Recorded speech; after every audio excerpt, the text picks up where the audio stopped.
Bore da a croeso. Croeso to my presentation on the effective use of digital technology to enhance teaching and learning.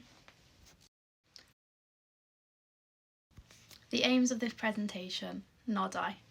So firstly we start with what is digital technology, what is in our lives and what is it seen as in schools. Then we move on to why is digital technology important, curriculum Cymru, the approaches observed in placement, strengths and opportunities of digital technology, and then the weaknesses and threats of digital technology, the SAMA model, and then the future of digital technology in Wales. Beth yw technoleg ddigidol?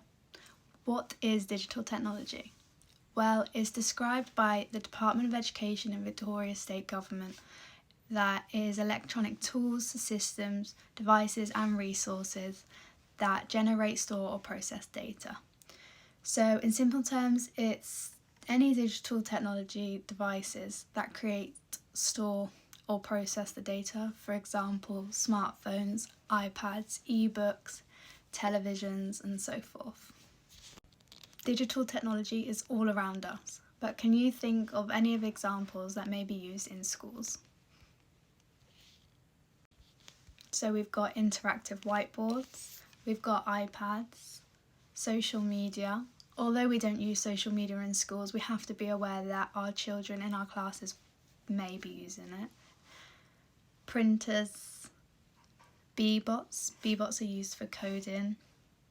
Seesaw is a communication method between the school and parents. Microsoft, Google, and many more.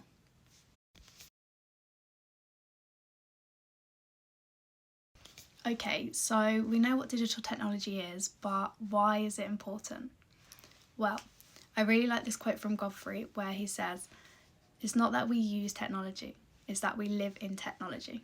And it's so true. We live in a world surrounded by technology. It's all around us. So the children that we teach today are the next generation. They're our next generation of engineers. They're our next generation of game developers, scientists. So of course we need to teach these children the basic skills and foundations of digital technology in order for them to succeed in the opportunities that may come to them. In fact, there was actually a new study conducted in 2023 by the National Skills Coalition, where they recorded that 92% of occupations have some form of digital technology. That's compared to 60% in 2017, which was only 6 years ago. And as well as this, it has been highlighted as a key skill in the top 10 skills of 2025. This just shows how vast digital technology is moving on in the world and is becoming so big, which is why it's just so important that our children learn these skills in preparation for it. And as well as all this, of course, it's important for our children for their future and their future careers and opportunities that they may have. But also it's actually, as teachers in our curriculum, it's an integral part of the curriculum. In 2015, Professor Graham Donaldson wrote a report called The Successful Futures. And in this, he states that along with the proposal from an independent ICT review, there was a need for digital competence that was just as important as the need for literacy and numeracy. The digital subject itself falls under science and technology, which sets out to teach children the knowledge, attitude and skills that they need to be able to use technology and systems confidently, creatively and critically.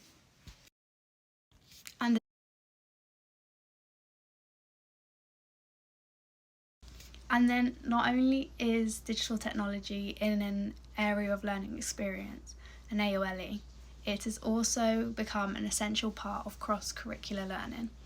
So as you can see on the diagram created by Impact Wales, the circle in the middle has the 4 purposes, which are essentially the aims of the curriculum. And these 4 purposes are skills that the Welsh Government want all their children to have when they leave school at 16. The middle circle around the four purposes is the three cross-curricular frameworks, and the digital competence framework is used and embedded across all areas of learning to ensure that learners have all the opportunities that they can to develop and apply these skills. Now, this just highlights how important digital technology is, because it's moved away from just being an IT lesson. It's actually now mandatory to be cross-curricular, just as important as numeracy and literacy. The Welsh Government state that they have introduced the digital competence framework to help young people into enterprising, creative and critical thinkers by emphasising the importance of digital from an early age. So this slide is reflecting on placement, and it's the approaches observed with digital technology. Now, for me, I personally saw a lot of designing and creating apps such as Tinkercad and Creative Draw. This task was really engaging and the kids really enjoyed it. They had to design their own staff room and classroom and then create it on one of these apps. And not only was this task engaging but fun for the learners, it also incorporated a lot of the professional learning and teaching standards, such as encouraging collaboration. The children were constantly talking to each other, showing each other's work, telling each other how they could improve, what they could work on, what was really good, which met that standard of encouraging collaboration. It also was really good for the children to have something designed and then they watched it almost come to life, and that made it authentic because it's their classroom, their school staff room that they're designing and creating. It also reinforced the skills that they'd previously learnt in previous lessons to then make one big project, and it allowed them to be enterprising and creative individuals. So not only do the designing and creative apps improve digital technology skills in the children, it also improves other skills, such as developing computational thinking. At this stage, children are just beginning to understand the world around them, so by introducing them to these skills, they start to develop computational thinking. And this includes like problem solving, pattern recognition, and logical reasoning, and these skills are critical to have. It also enhances their creativity. They've got to create something of their own. It started from scratch. It was complete their own ideas and their imagination, which inspires them, and they need to think out the box. It also builds their confidence, because when they see something and create something that's their own, it almost brings it to life. And this can really build their self-confidence, making them believe that they can do something like that. It also advances their problem skills, because when they're creating something, it might not fit, or it might not go in a place, or they might forget how to do something, they need to ask a friend. And this means they're learning how to be resilient and learning that mistakes are okay. There are loads of learning theories out there, but these ones can be related very well to digital technology. So the first one is behaviourism, and this is where humans and animals are almost trained to respond in certain ways to certain stimuli. With technology, they can help facilitate this training by providing incentives, for example, playing games and rewards. The next one is constructionism, which is basically where knowledge is constructed in the mind. And the best way that technology can support this is through learning and teaching, by empowering students to create and construct something that is in their internal minds, but they can't have it in the real world, like it's not available in the real world. And with technology, you can create and construct anything.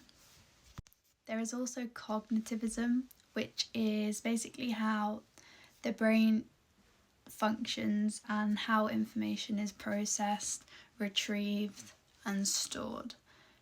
And the best way that digital technology can help with this is that you can find anything on digital technology. So any information or study resources that assist the brain in efficiently storing and retrieving this information, such as through video or audios.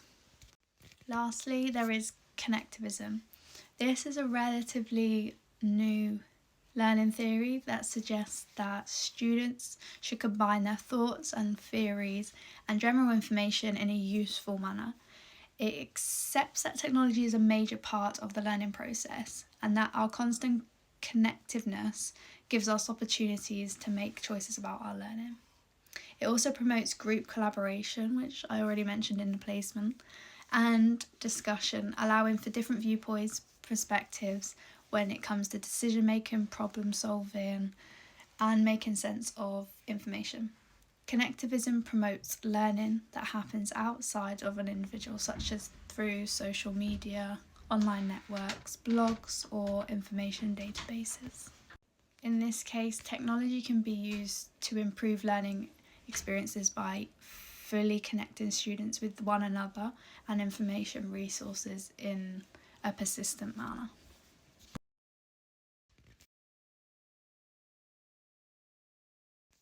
This is a SWOT analysis of digital technology. So, starting with the strengths and opportunities. Firstly, the learners and educators have access to a multitude of additional online content. Not only this, but they can actually create new digital content as well, and that can support the education. Number 2 is it tailors approach to deliver personalised learning. Not every learner in the class learns the same, and you'll actually find that some pupils learn better with digital technology and some don't. But this provides a range of digital tools and services that allow educators to offer that number of approaches, and also learners can choose which way best suits them as well. Number 3, it encourages collaboration. Firstly, that's in our pedagogy anyway, but also is good for the children to learn from each other as well as us as professional teachers. They learn new knowledge and skills through each other, and they can connect from all around the world to their peers in their classroom. Number 4 is about engaging and motivating learners, which I'll come on to a little bit more in the next slide. Number 5 is ensuring education is relevant to the learner's experience of the world, so making it authentic. Educators can deliver learning in digital context using digital tools and services. This better aligns with the experiences that the pupils are actually going to face in the real world, because digital technology is everywhere. Number 6 is providing quality assessment, personalised feedback and data. So educators now can reduce their workload by using the appropriate digital assessments that provide instant results and instant feedback. This frees up the time for focusing on next steps and improvement. This crosses into number 7 as well. It's sufficient in time and money. There's less printing, there's less photocopying nowadays because we can use digital technology. Lots of pupils have Chromebooks where sheets are then put on there that they can access at any time instead of printing off loads and sheets. It also reduces the time and workload for the teachers too, which can be more focused on other aspects of learning and teaching. Lastly, educational choice. All individuals are different and they learn differently, but in this way it gives the learners their own opportunity to choose how they want to learn. Digital technology is also so engaging for children. We have educational quizzes, games, online polls, surveys, coding, programming, and AR and VR. Students who use digital learning tools and technologies are more involved and they want to learn more. They may not even realise they are actively learning because they are learning through exciting approaches. Approaches such as peer education, teamwork, problem solving, mapping, gamification, staging, role playing, storytelling, because it is substantially more engaging and remembered than big textbooks or PowerPoints on the whiteboard. As a result, students are better connected with the learning information. So they frequently provide a more exciting and engaging approach to processing the information. Digital learning tools and technology engage pupils and improve their critical thinking skills.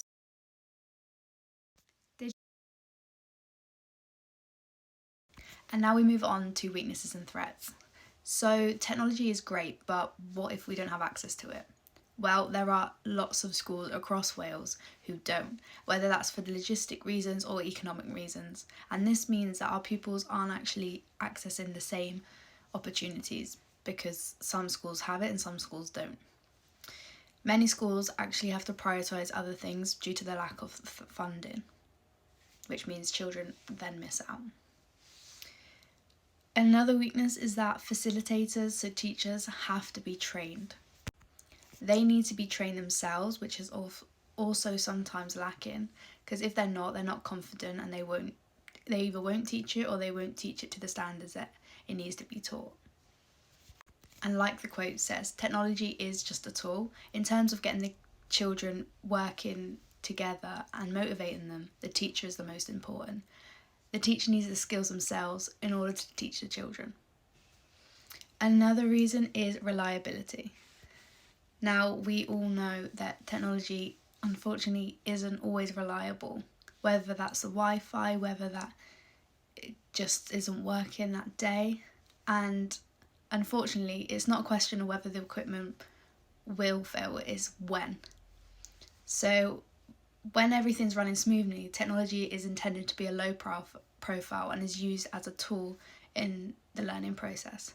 However, breakdowns can occur at any point, and for example, and often it can just result in teachers finding it easier not to plan a digital technology lesson solely because of that risk that is not going to work. And lastly, it's about the students, their focus and engagement. Technology is really great as long as the pupils are engaged and motivated, self-disciplined and on the task that they should be doing. However, it's also very difficult for a teacher to facilitate and monitor everything that everyone's doing, and children can often go off task, which means sometimes the digital technology might not be enhancing learning and teaching at all, if that's the case. This slide is about the SAMR model. The SAMR model is a planning tool that is used to assist in development of educational experiences for students. The framework gives educational input into how technology can and should be utilised in the classroom in order to enhance teaching and learning. As you can see, there is a diagram that explains the SAMR model really well. Firstly, it starts with substitution, and substitution is where technology is subsidised for something else. For example, you're asking somebody to write an essay. Let's do this on a laptop. So they type it on a laptop. The next one is augmentation, and this is where technology acts as a direct substitute with some functional improvement. So instead of them just writing the essay on the laptop, you've asked the class to all write 2 stars and a wish on everyone's work. The next one is modification, and this allows technology for significant task redesign. So instead of writing the essay now, you've asked them to write an article.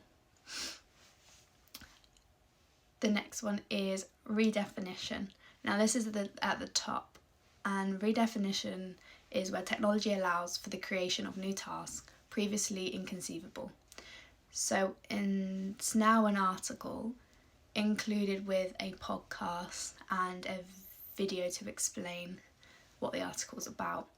And you're still asking for that collaboration with the peers.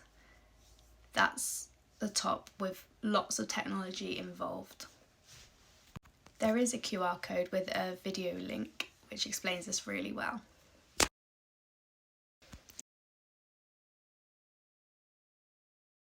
And this last slide is about the future of digital technology in Cymru. So The Welsh Government explained that there is an ambition, regardless of anyone's age, background, gender or ethnicity, they need to be digitally included. When people are confident in using basic digital skills, they may then be motivated to develop more advanced and employment-focused digital skills.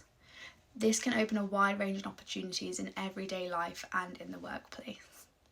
The government say that they want everyone to develop digital skills at the earliest possible opportunity so that they are confident in exploiting the tools and technologies that surround them. Their skills and confidence will also need to evolve with the pace and scale of technology change because it changes rapidly.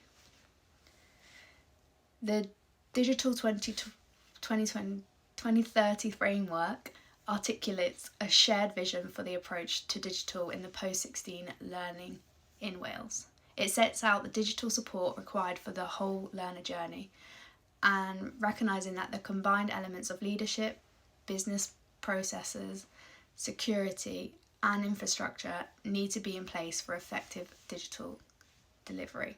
So Wales have put a big emphasis on digital technology in schools now, and that is purely just because they see how important it is and how fast it's growing all around us. Diolch. Thank you for listening to my presentation on the effective use of digital technology to enhance teaching and learning.